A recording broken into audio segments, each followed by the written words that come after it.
Buenos días para todos. Feliz mañana, tarde de este 1 de mayo de 2021. Felicitaciones, felicidades para todos los trabajadores en su día. Lástima que cayó sábado. Pero bueno, hoy les traigo un tema que me parece muy interesante, ya que creo que a todos nos encantan los estudios de laboratorio y cuantos más estudios nos da el médico, más nos entusiasmamos con ir a hacernos las pruebas. El problema suele ser que no tenemos idea de para qué sirven esos estudios, o sea, cuál es el indicador al que tenemos que prestar atención. Tampoco sabemos qué significan esos resultados, o sea, leemos los valores, vemos si están en un valor normal o no, pero eh, en general no sabemos realmente qué significan esos numeritos, qué significa ese estudio en particular. Entonces me pareció interesante empezar a desandar un poco ese tema que es larguísimo, eh, y además pueden usar esta lista y la del próximo podcast para ver qué exámenes sería conveniente que eh, su médico les pida, ¿sí? La próxima vez que se hagan un chequeo anual o cada 2 años. Empecemos por el hemograma completo. El hemograma, como indica el nombre, es un estudio de la sangre a través del cual se pueden detectar diversos padecimientos o el posible desarrollo de anemias o de infecciones e incluso de algunas enfermedades un poco más graves. Un hemograma completo va a medir los niveles de varios componentes y características de la sangre, que son los glóbulos rojos, que son los que transportan el oxígeno, los glóbulos blancos, que son los encargados de combatir las infecciones, la hemoglobina, que es la proteína de los glóbulos rojos que transporta el oxígeno. El hematocrito es la proporción de glóbulos rojos comparada con el componente líquido de la sangre que se conoce con el nombre de plasma. Las plaquetas, que son las encargadas de ayudar a coagular la sangre, y un aumento o una disminución anormal de los recuentos de las células podrían indicar que uno esté padeciendo o esté desarrollando una enfermedad que puede estar no diagnosticada hasta el momento. En el podcast les dejo, en el posteo les dejo cuáles son los valores normales que deberían tener los adultos de cada uno del recuento de cada tipo de los que acabo de nombrar. Y tengan en cuenta que si, por ejemplo, el recuento de los glóbulos rojos, la hemoglobina y los hematocritos, ¿sí? Estos tres resultados están relacionados, porque si bien están midiendo los glóbulos rojos, como señalé antes, miden un aspecto diferente de los glóbulos rojos. Si tienen una medición menor de la normal, es una posible causa de anemia, ¿sí? Pueden estar anémicos. Esto suele causar fatiga y debilidad. Entonces, niveles bajos de ciertas vitaminas, de hierro o grandes pérdidas de sangre pueden estar marcando niveles bajos de estos glóbulos. También recordemos que hay padecimientos crónicos como por ejemplo la talasemia, que es un nivel bajo o una anemia crónica, pero esto tiene factores genéticos, causas genéticas. Un recuento mayor de glóbulos rojos de lo normal o mayor de hemoglobina o de hematocrito puede tratarse de, por ejemplo, una enfermedad cardíaca, ¿sí? Pero también puede ser señal de otras enfermedades. Tengan en cuenta, a partir de acá, de que vamos a hablar de diversos padecimientos, que en general puede haber, hay un espectro enorme de enfermedades y comparten muchos síntomas. Entonces, a la aparición de un síntoma así solito no puede usarse como patrón para determinar a mí me está pasando tal cosa o a vos te está pasando tal otra, ¿sí? ¿Por qué? Porque necesitamos reunir mucha evidencia, eh, tanto de valores de los estudios como de sintomatología, como para poder empezar a tener una idea de qué podría estar pasando. Entonces, cuando yo les vaya dando estas posibilidades de qué padecimiento podría estar apuntando el estudio, tómenlo con pinzas porque hay que establecer un patrón, hay que armar una cantidad de variables, juntarlas para poder determinar qué es lo que estaría pasando. Sigo. ¿Qué pasa con el recuento de glóbulos blancos? Si hay un bajo recuento de glóbulos blancos, puede haber una enfermedad autoinmunitaria, ¿sí? Hay alguna presencia de autoinmunes. Pero también tengan en cuenta que cierta medicación también destruye glóbulos blancos, por lo cual podrían tener un recuento bajo. Si tiene un recuento de glóbulos blancos muy alto, es decir, pasado de lo normal que indica ahí en la tabla, podría tratarse de una infección o de una inflamación. A lo largo del podcast van a ver que hay varios síntomas de inflamación que van a aparecer en diferentes tipos de estudios, ¿sí? Diferentes tipos de estudios que van a poder estar marcando inflamación. Si ustedes se hacen toda esta batería de estudios, les dan mal varios de estos resultados, que son todos indicativos de inflamación, sin duda hay una enfermedad de base ahí, ¿sí? Recuerden siempre que la inflamación es indicación de enfermedad. ¿Qué pasa con las plaquetas? Si hay un recuento de plaquetas que es mayor de lo normal, también es un signo de enfermedad o puede ser el trastorno secundario de algún medicamento. Así que un recuento, lo que tiene el recuento de plaquetas por sí solo, así aislado, no es un gran indicativo de nada. Sí indica que hay algo que no está bien, pero no le podemos atribuir exactamente una enfermedad en particular. Vamos a otro examen, el BUM y la creatinina. Suelen hacerse juntos, es importante que se hagan juntos porque los niveles de creatinina en la sangre y de nitrógeno ureico, que sería el BUN por sus siglas en inglés, pueden usarse juntas, la relación, para determinar si hay algo que no está marchando bien. Esta relación puede ayudar a detectar problemas como deshidratación, insuficiencia cardíaca, el sangrado gastrointestinal, hipovolemia, posibilidades de ataques cardíacos, algún tipo de enfermedad renal, algún tipo de insuficiencia renal. Es decir, están apuntados este estudio especialmente a la salud renal, es decir, al funcionamiento de nuestros riñones. Entonces, un nivel óptimo de BUN está entre los 6 a los 20 miligramos por decilitro de sangre y el de creatinina es entre 0,7 a 1,3 para hombres y entre 0,6 a 1,1 miligramos por decilitro para las mujeres, ¿sí?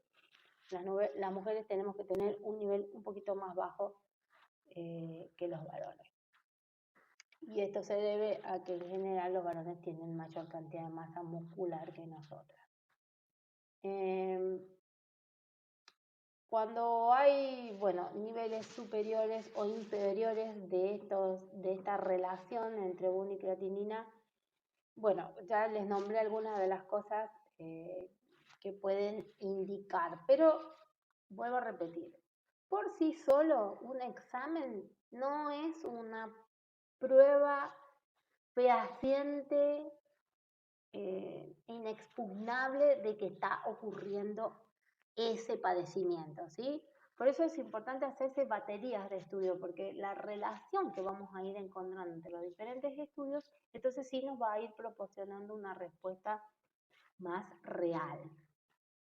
Otro estudio importante, ¿sí?, que nos preocupa mucho, que es el nivel de ácido úrico que encontramos en la sangre. El ácido úrico es un químico que se crea cuando el cuerpo descompone sustancias llamadas purinas, ¿sí? Las purinas se producen en el cuerpo. Nosotros producimos purinas y también las vamos a encontrar en algunos alimentos y bebidas. Una de las bebidas que mayor cantidad de purinas contiene es la cerveza, por ejemplo, como para que lo tengan en cuenta, ¿sí? La mayor parte del ácido úrico en realidad se disuelve en la sangre y viaja a los riñones y entonces es desechado todo ese exceso a través de la orina. Eso en cuanto tenemos un funcionamiento normal del organismo. Si el cuerpo produce demasiado ácido úrico o no lo elimina correctamente, ¿sí?, podemos enfermar. La enfermedad que se suele derivar, por ejemplo, del ácido úrico es la que se conoce como gota, que es esta formación y acumulación de unos cristales que provocan muchísimo dolor porque se quedan alojados en algún sector del cuerpo en general, que suele ocurrir en las extremidades, y entonces, por ejemplo, la persona que está padeciendo gota no puede caminar, en los peores casos, ni siquiera se puede poner de pie del dolor que padece, y esto, por supuesto, si se complica con el tiempo, puede llevar a la necrosis de los tejidos, en fin, y tener un resultado realmente sombrío. Entonces, es importante controlar el nivel de ácido úrico, que, como acabo de decir recién, siempre se lo atribuye a la ingesta de carne, pero la cerveza tiene altos niveles de ácido úrico, ¿sí?, además de otras cosas que van a jorobar nuestro organismo. El rango normal de cantidades de ácido úrico que deberíamos tener es entre 3,5 y 7,2 miligramos por decilitro de sangre, ¿sí? Y como dije antes, se suele asociar este problema al consumo de carnes, ya que estas también nos proveen de purina, pero el problema de nuestro organismo, que no puede deshacerse, porque el problema no es ingerir carne e ingerir más purina, además de la purina que nosotros mismos estamos fabricando. El problema es no poder deshacerse del exceso. En un organismo que está funcionando correctamente, el exceso lo vamos a excretar a través de la orina. Entonces, no mayores inconvenientes, no existe algo como comida en exceso. El problema va a aparecer siempre asociado a la alta presencia de azúcar. ¿Por qué? Porque la alta presencia de azúcar en nuestro organismo desequilibra hormonalmente el funcionamiento de nuestro organismo. Entonces, van a empezar a fallar nuestros sistemas desde diversos puntos. Entonces, un organismo que no está funcionando correctamente y que falla a todo nivel, obviamente no va a poder deshacerse de los excesos. Y entonces, bueno, claro, ahí se van a empezar a acumular los cristales y después se le termina echando, como siempre, la culpa a la carne, pero en realidad, les repito, la cerveza tiene altísimos niveles de ácido úrico. Vamos a pasar a otro que es importante, que es la proteína C reactiva, el examen PCR, que no es muy conocido, aunque últimamente está tomando mayor relevancia, los médicos lo están pidiendo más.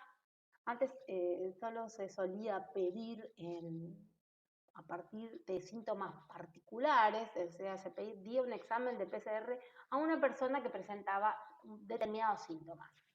Hoy se sabe que es un buen examen de prevención, ¿sí?, como para ir analizando nuestra salud antes de que se desarrollen aquellos síntomas por los que nos mandaban a hacer un PCR. Entonces, la proteína C reactiva es una proteína que produce el hígado y el hígado la va a producir en respuesta a alguna inflamación, ¿sí? Se detecta que hay inflamación, un síntoma de inflamación corporal es un indicativo de que algo está marchando mal, ¿sí? La inflamación siempre es una indicación de que algo está mal. Entonces, lo que tenemos que atacar es no a la inflamación en sí, sino al problema que está generando la inflamación, porque la inflamación es una reacción de nuestro organismo para tratar de solucionar un problema. Así que el problema no es la inflamación, se termina transformando en un problema cuando la inflamación se hace crónica. Pero la inflamación se hace crónica porque hay un problema de base que no está siendo solucionado. Entonces, como la inflamación es la manera en que el cuerpo protege los tejidos cuando ocurre una lesión o una infección, lo que tenemos que buscar es eso, la lesión o la infección que está desencadenando la inflamación. Por supuesto, la inflamación puede causar dolor, enrojecimiento, hinchazón, fiebre, bueno, en fin, el abanico de posibilidades es grande. Entonces, muchos trastornos autoinmunes y enfermedades crónicas también provocan inflamación.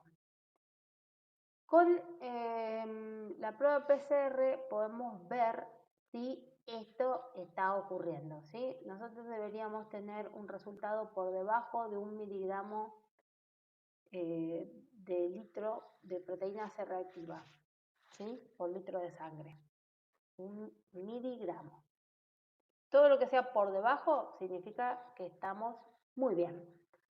Todo lo que sea por encima significa que hay algún tipo de inflamación en el cuerpo.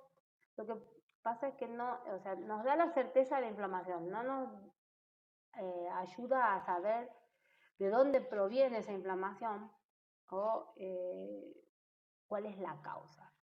También hay otros factores que pueden dar una proteína C reactiva por encima de lo normal, que es para las personas que fuman, las personas que tienen sobrepeso y las personas que llevan una vida extremadamente sedentaria pueden llegar a presentar niveles de proteína C reactiva altos. Pasemos a otro examen que es la eritrosedimentación. La eritrosedimentación lo que mide es la velocidad con la que sedimenta nuestra sangre, es decir, la distancia, ¿qué es la sedimentación? Es la distancia que recorren los glóbulos rojos en 1 hora descendiendo por el tubo de ensayo. Es decir, a qué velocidad caen esos glóbulos rojos por el tubo de ensayo. Mientras más hayan descendido los glóbulos rojos, mayor es la respuesta inflamatoria del sistema inmunitario. Es decir, más rápido cae el glóbulo rojo, mayor es el problema que tenemos. ¿Cuáles son los valores normales? Es hasta 22 milímetros para los hombres y 29 milímetros para las mujeres, ¿sí? Por sí solo también no nos va a decir dónde está el problema, pero si van viendo, lo que nos ayuda es ver toda esta batería de estudios, los vamos relacionando y podemos ir teniendo una certeza de dónde podría estar la inflamación, ¿sí? Dependiendo de los resultados, y qué las podría estar provocando. Tenemos también la glucemia o glicemia, que ya por supuesto es muy conocido porque es un examen que a todos nos hacen de rutina y que detecta la cantidad de glucosa o de azúcar que tenemos en la sangre estando en ayunas, ¿sí? Actualmente la medicina tradicional considera que un nivel de glucosa en ayunas óptimo está por debajo de los 100 miligramos por decilitro de sangre. A mayores valores empiezan a manifestarse diferentes inconvenientes y acá sí podemos hablar que ya esos valores son indicativos de. Cuando tenemos por encima de esos 100 miligramos y hasta 125 se lo considera que estamos en prediabetes, y cuando estamos por encima de esos 125, es decir, a partir de 125 miligramos, ya se considera que tenemos diabetes de tipo 2. Esta glucosa va en relación también con el examen de insulina. Sería importante hacernos, no nos lo suelen hacer, pero sería importante que agreguemos el examen de la insulina porque está completamente ligada a la glucosa, ¿sí? Al examen de la glucemia. La insulina también la produce nuestro cuerpo, la libera el páncreas y lo que trata de hacer la insulina es bajar los niveles de azúcar en la sangre, ¿sí? Para que no tengamos durante mucho tiempo altos niveles de azúcar en la sangre que son realmente malos para nosotros, ¿sí? Tener niveles muy altos de azúcar, de glucosa en nuestra sangre durante mucho tiempo continuado provoca un gran deterioro a los tejidos a todo nivel. Por eso hay una rápida respuesta de nuestro organismo a secretar insulina. Cuanto mayor cantidad de glucosa hay en la sangre, mayor cantidad de insulina vamos a secretar. Por supuesto, cuando secretamos mayor cantidad de insulina, apenas terminamos de comer, digamos. O sea, nosotros empezamos a comer y apenas llega ese azúcar al torrente sanguíneo, nuestro páncreas empieza a liberar insulina para tratar de atenuar los efectos nocivos de ese azúcar en nuestro organismo. Entonces, se considera que para una persona los valores normales de insulina serían entre 60 y 100 miligramos por decilitro de sangre. Y en un valor de 140 después de que terminamos de comer. O sea, terminamos de comer y se supone que ya estuvo trabajando la insulina, entonces va a tener que remover todo ese azúcar, porque ya terminamos de comer, dejamos de ingerir azúcar, pero todo ese nivel de azúcar hay que removerlo. Entonces, el pico de insulina es necesario, en este caso, ¿sí? Se nos hace un pico de insulina para atenuar el pico de glucosa. Cuando estamos hablando de picos, no estamos hablando de algo bueno, es decir, lo ideal sería no tener picos de glucosa y tampoco tener picos de insulina. ¿Por qué? Porque no es saludable, ¿sí? Y cuanto más tiempo nuestro páncreas esté secretando insulina, menor va a ser nuestra salud, ¿sí? Entonces acá queda muy claro y muy evidente cuál es el problema que habría que resolver tanto para nivelar la glucosa como para nivelar la insulina, y es el tema de la restricción de carbohidratos. ¿Por qué? Comer grasas animales, no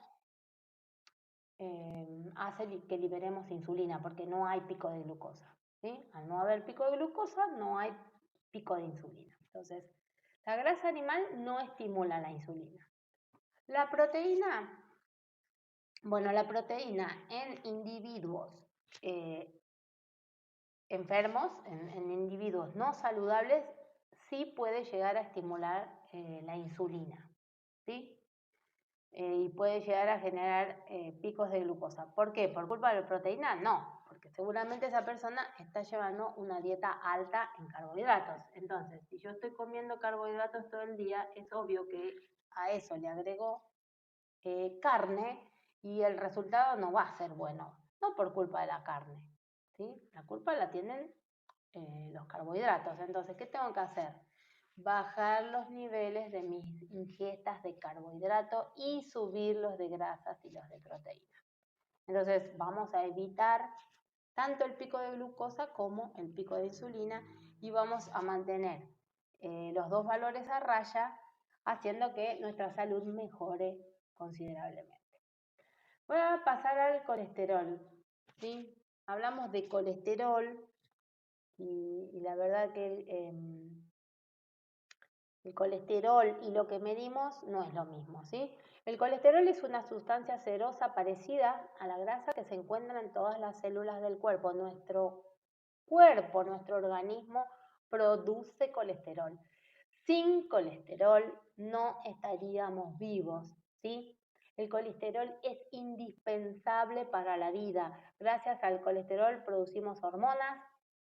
La vitamina D, que hoy está tan de moda hablar de la vitamina D, que en realidad es otra hormona, ¿sí?, que produce nuestro cuerpo. La llamamos vitamina D, pero es una hormona que produce nuestro cuerpo y que desde que empezó todo el tema de la pandemia eh, cobró relevancia porque las personas empezaron a hacerse análisis y se dieron cuenta que tienen muy, muy bajitos niveles de vitamina D. ¿Y esto a qué se debe? A que tenemos niveles muy bajos de colesterol, ¿sí? Se demonizó muchísimo el colesterol, se demonizaron todas las comidas que provienen de los animales, los nutrientes que provienen de los animales, se los ha asociado al colesterol alto y se ha asociado el colesterol alto a una mala salud. La realidad es que nos muestra hoy es que es bien diferente, que el colesterol bajo no es bueno y que la falta de colesterol hace que tengamos otras deficiencias, como por ejemplo, comento con el caso de la vitamina D, es decir, estamos teniendo una producción de muy bajos niveles de esta hormona, lo cual nos expone a las enfermedades. Entonces, ¿qué pasa? ¿Qué es lo que medimos cuando hacemos el examen de colesterol? En realidad lo que estamos midiendo son las lipoproteínas que los transportan, ¿sí? Es como si estamos evaluando el camión y no la mercadería que va dentro, ¿sí?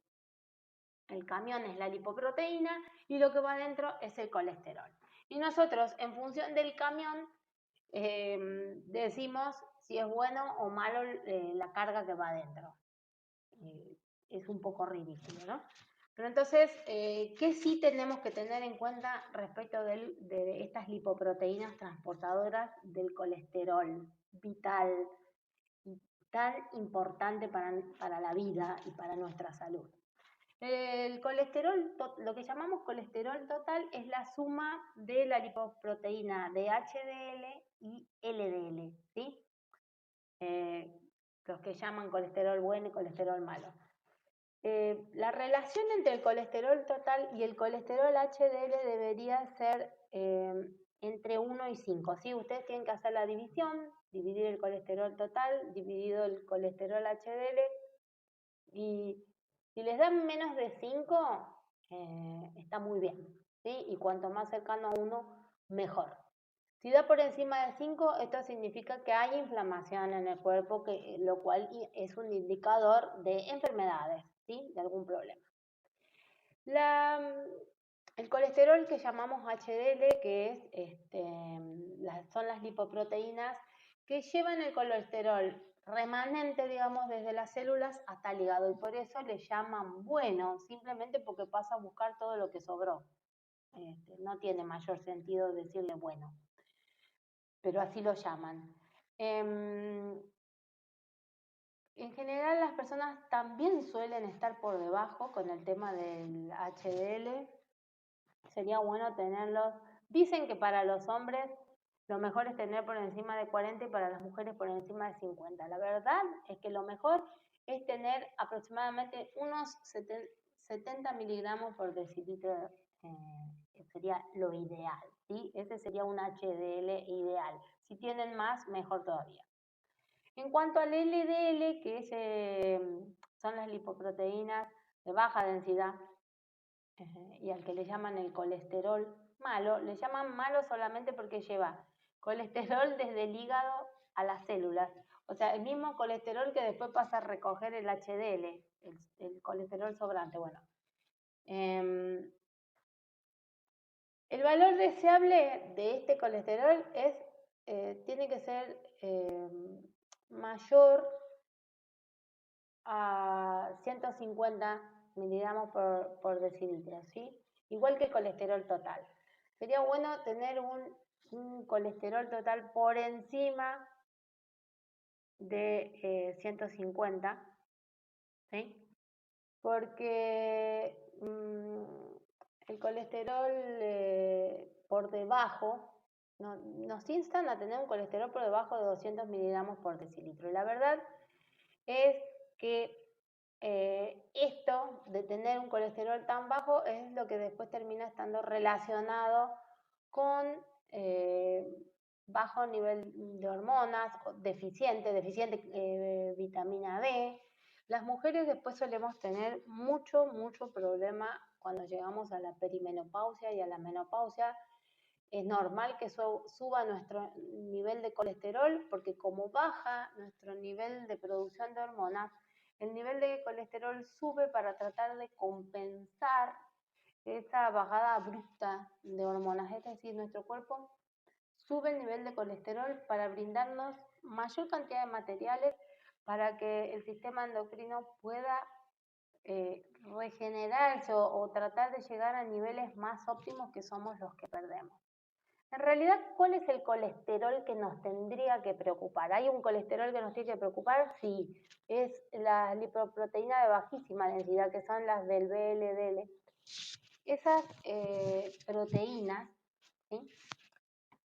Esa lipoproteína, perdón, está transportando triglicéridos además del colesterol LDL, ¿sí? Pero transporta triglicéridos. Y es importante tener en cuenta de dónde vienen los triglicéridos. Los triglicéridos son las grasas que se generan a partir de los carbohidratos. Ya lo vamos a desarrollar inmediatamente. Entonces, ¿a qué colesterol hay que prestar atención y qué es el colesterol que en general no nos piden hacer el chequeo?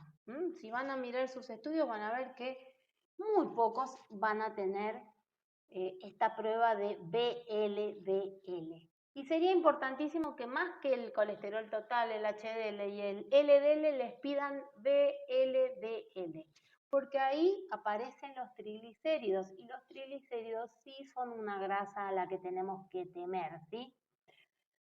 ¿Las necesitamos? Sí, también, pero es en muy poca cantidad y por eso el nivel óptimo de VLDL tiene que estar por debajo de 20 miligramos, ¿sí? Todo lo que esté por encima indica que estamos teniendo seguramente un problema de alta cantidad de triglicéridos, lo cual puede derivar en otro tipo de padecimientos, ¿sí? Entonces, si tenemos un VLDL alto, lo mejor que podemos hacer es ir a mirar inmediatamente qué cantidad de triglicéridos tenemos. Los triglicéridos son otro tipo de grasa que tenemos, pero provienen de los carbohidratos. Todos los carbohidratos que nosotros comemos en exceso y no quemamos y el cuerpo no puede almacenar porque el depósito que nosotros tenemos para almacenar glucógeno, es decir, para almacenar glucosa, es muy limitado. Entonces, ¿qué hace el cuerpo con este exceso de glucosa? ¿Qué hace el cuerpo con este exceso de azúcar? Lo transforma en triglicéridos, los transforma en grasa. Esa grasa es luego la que provoca situaciones tan terribles como es la aparición del hígado graso no alcohólico.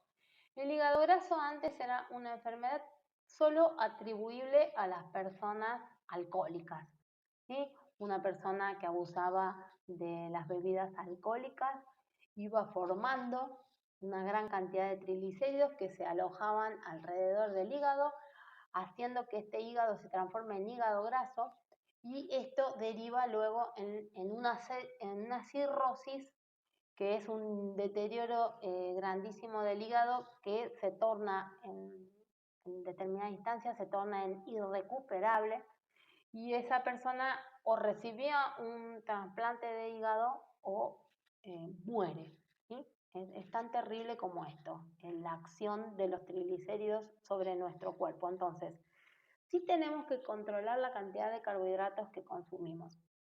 Se considera en la medicina tradicional que hasta 150 miligramos por decilitro es un rango aceptable de triglicéridos. La verdad que es altísimo, es un rango ya demasiado alto un rango aceptable de triglicéridos debería ser la mitad, es decir, 70 miligramos por decilitro. Cuanto más bajo, mejor. Es cierto que muy por debajo de 35 también indica algún tipo de inconvenientes, pero es muy raro, es muy difícil tener triglicéridos por debajo de 35, ¿sí? Realmente hay que padecer de ciertas condiciones genéticas o la generación de alguna enfermedad autoinmune muy rara. La verdad es que tener 70 sería un número más que ideal. Y lo ideal es tener que esté a la par, uno a uno, con la lipoproteína HDL del colesterol, ¿sí? Si ustedes están más o menos 70 de triglicéridos, 70 de HDL, pueden estar tranquilos porque eso significa que no hay inflamación, ¿sí? Es una salud óptima en ese sentido, mirando solo esos números. Y por último, en este posteo les hablo de la homocisteína. Tampoco se lo suele pedir, no es muy pedido, pero es importante evaluarlo. La homocisteína es un aminoácido y los aminoácidos, como ustedes saben, son las sustancias químicas a partir de las cuales se construyen las cadenas de proteínas, ¿sí? Por medio de los aminoácidos y a través del ADN, que es la receta de cómo se tienen que encadenar esos aminoácidos, el organismo va a ir construyendo los diferentes tipos de proteínas acorde a lo que se necesite, ¿sí?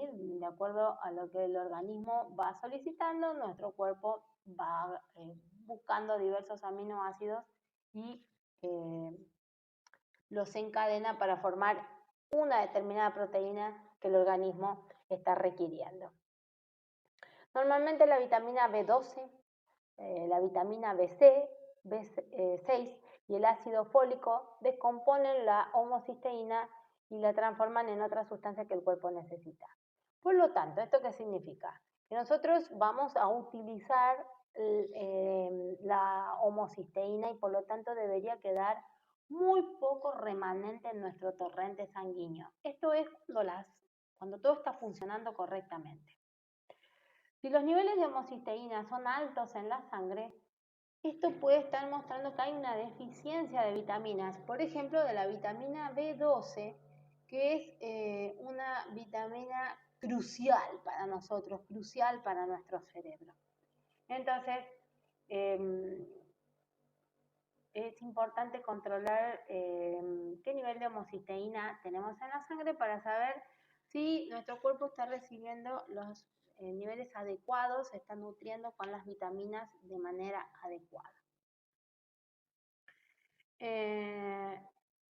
Más o menos para cerrar, lo que les quiero decir sobre estos estudios de los que hablamos es que cualquiera de estos valores que no te haya dado correcto, ya sea porque está por debajo o por encima de lo ideal, se puede revertir con un cambio en la alimentación, ¿sí? Todos estos valores, todos los valores a los que hicimos referencia. Un cambio en la alimentación. ¿Y cuál es ese cambio en la alimentación? Bueno, hay que empezar a privilegiar las grasas animales y las proteínas animales por encima de los carbohidratos, ¿sí? De todo lo que venga de una planta. Nuestra alimentación debería estar basada en grasas y en proteínas animales y en todo caso los que elijan comer carbohidratos tengan en cuenta que deberían ingerir carbohidratos naturales, ¿sí? ¿A qué me refiero con naturales? A que no vengan empaquetados, ¿sí? Que no sean un producto de supermercado. La mayoría de los carbohidratos que consumimos hoy en día son un producto de supermercado o un producto casero. No minimicemos el deterioro que le provoca a nuestra salud algo hecho en base a carbohidratos, por más que lo hayamos hecho nosotros, por más que creamos que es orgánico, por más que usemos harina integral y azúcar mascabo y miel y bueno, todo ese tipo de cosas que nos gusta creer que son orgánicos y que nos hacen bien. Bueno, no nos hacen bien. Estamos fabricando un producto, lo estamos fabricando en casa, de forma casera, podrá tener mejor sabor, peor sabor, da igual. El tema es que estamos cocinando algo que va a deteriorar nuestra salud. Entonces, tratemos de darle mayor lugar a las proteínas animales y a las grasas animales si es que queremos recomponer en algo una salud que, que no está funcionando correctamente. Y en el próximo posteo sigo con otros exámenes de laboratorio que sería interesante pedir para regular nuestra salud. Bueno, los estoy leyendo, por supuesto, cualquier sugerencia o deseo que tengan de algún tema me lo dejan, me lo escriben, ya sea por privado, ya sea en algún comentario, me etiquetan y entonces yo trato de desarrollar el tema. Les mando un cariñoso saludo de sábado y otra vez les deseo que pasen un lindo día de descanso todas las personas para las que hoy celebramos el día.